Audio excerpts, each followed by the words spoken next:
Kembali lagi di channel kami akan menginformasikan artis yang viral belakangan ini. Jangan lupa luangkan waktu untuk like, komen, subscribe, dan aktifkan tanda loncengnya. Tersangka Iis Dahlia diamankan di kediamannya, Potorono, Bantul. Tersangka Iis Dahlia tidak melarikan diri, kami amankan di rumahnya, katanya saat jumpa pers di Mapolres Bantul, Sabtu tanggal 3 Juni tahun 2023.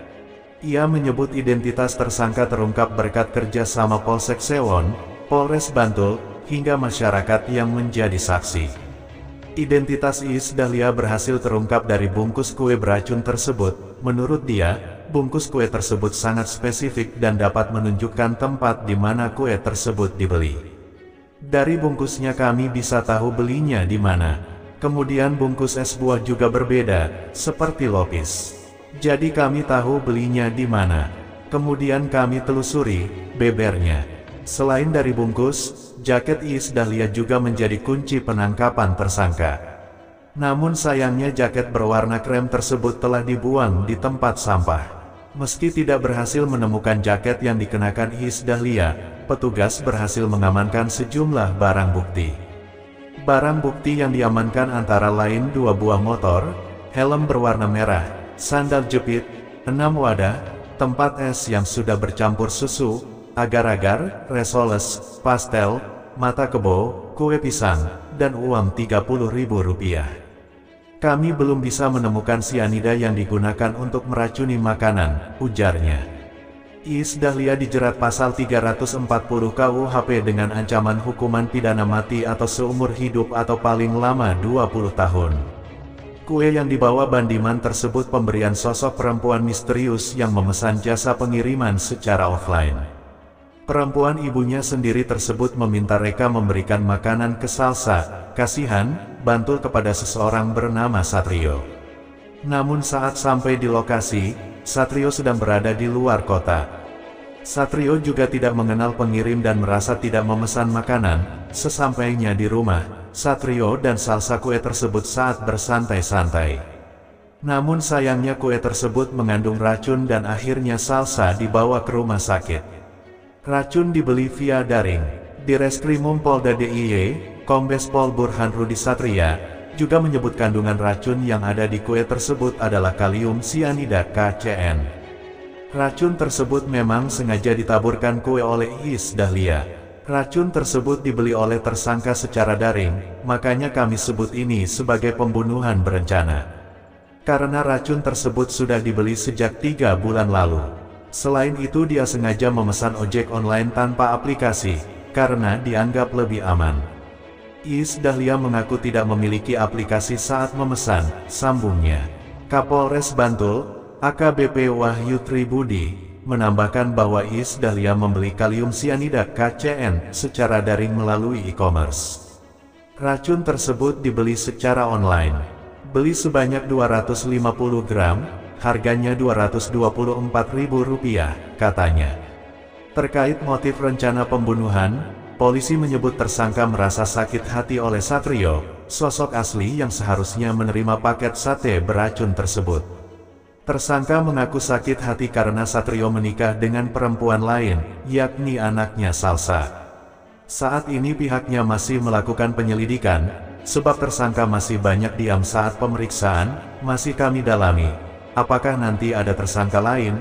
Kami masih mendalami, ujar di Reskrimum Polda DIY, Kombes Pol Burhan Rudi Satria. Atas perbuatannya, tersangka dijerat pasal 340 KUHP dengan ancaman hukuman pidana mati atau seumur hidup atau paling lama 20 tahun. Kronologi lengkap kasus kue beracun. NFP 10, warga Pedukuhan Salakan, Kelurahan Bangunharjo, Salsa, meninggal seusai memakan kue yang dibawa Satrio. Bandiman tiba-tiba datangi seorang perempuan muda yang bermaksud meminta tolong mengantarkan paket takjil. Dari pengakuannya, perempuan itu berciri-ciri masih muda, berkulit putih, dengan tinggi sekitar 160 cm dan mengenakan baju berwarna krem. Dia mengatakan bahwa tidak punya aplikasi, dan meminta mengirimkan paket takjil ke seseorang bernama Satrio digunakan untuk meracuni makanan, ujarnya. Iis Dahlia dijerat pasal 340 KUHP dengan ancaman hukuman pidana mati atau seumur hidup atau paling lama 20 tahun. Kue yang dibawa Bandiman tersebut pemberian sosok perempuan misterius yang memesan jasa pengiriman secara offline. Perempuan ibunya sendiri tersebut meminta Reka memberikan makanan ke Salsa, Kasihan, Bantul kepada seseorang bernama Satrio. Namun saat sampai di lokasi, Satrio sedang berada di luar di Villa Bukit Asri, Sembungan, Kasihan, Bantul, ujarnya saat ditemui Selasa. Bandiman pun menyanggupi permintaan tersebut. Iis Dahlia itu pun menanyakan berapa tarif untuk mengantarkan paket berisi kue dan snack tersebut. Saya minta Rp25.000, lalu saya dikasih Rp30.000. Saya juga minta nomor HP orang yang dituju, dan minta nama si pengirim. Dia mengatakan bahwa pengirim atas nama Hamid dari Pakualaman, ujarnya. Bandiman pun mengantarkan paket tersebut, namun sesampai di alamat yang dituju, rumah orang yang bernama Satrio tersebut terlihat sepi. Bandiman pun berusaha menghubungi Satrio tapi dia mengatakan bahwa tidak merasa memiliki teman yang bernama Hamid di Pakualaman. Lalu Satrio mengatakan bahwa paket tersebut untuk saya. Bandiman pun pulang dengan membawa paket makanan tersebut. Sesampainya di rumah, ia bertemu dengan Salsa, Naba yang baru pulang dari masjid. Naba membawa bungkusan gudeg untuk makan. Kebetulan Salsa tidak begitu suka gudeg. Salsa memberikan gudeg ke saya itu dan memilih kue yang saya bawa. Tapi saya sempat makan dua, salsa yang besar juga, tapi tidak merasakan apa-apa. Akibat insiden tersebut, Ari dan timnya memindahkan Salsa ke RS Ibnu Sina, alasannya untuk keamanan Salsa. Untuk pemindahan korban ke Makassar kami yang ajukan. Kenapa? Karena kami merasa dari segi keamanan klien kami.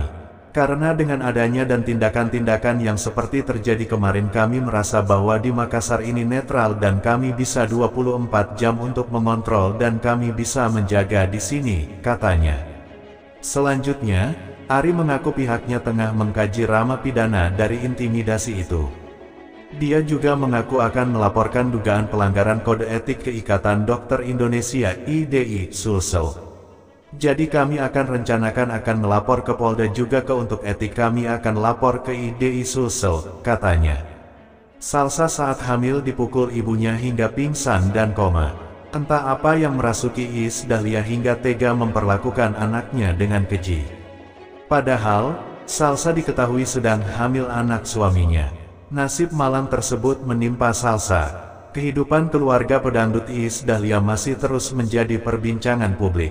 Hal ini merupakan buntut dari aksi sang suami, Satrio Dewandono yang mencium bibir Salsadila Juwita di momen sungkeman Idul Fitri 2023 lalu.